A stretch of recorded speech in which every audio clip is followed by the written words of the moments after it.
ওয়াকফ amendment bill কার্যকর হয়নি, কার্যকর হয়ে গেছে। মমতা ব্যানার্জি কি বলেছিল? দিল্লিতে গিয়ে আন্দোলন করুন। মমতা ব্যানার্জি কি বলেছিল?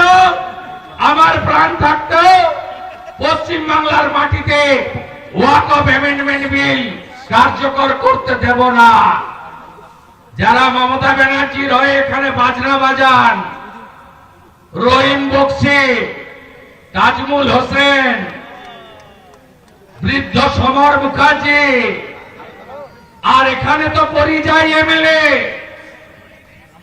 নিহার চন্দ্র ঘোষ, উত্তর দিতে পারবেন? উত্তর দিতে পারবেন না। মোথাবাড়িতে হিন্দু দোকান লুট ঘর, ধুলিয়ান শামসেরগঞ্জে আগুন, কার স্বার্থে করেছিলেন আপনারা? এই জিনিস বন্ধ করতে হবে, পরিবর্তন আনতে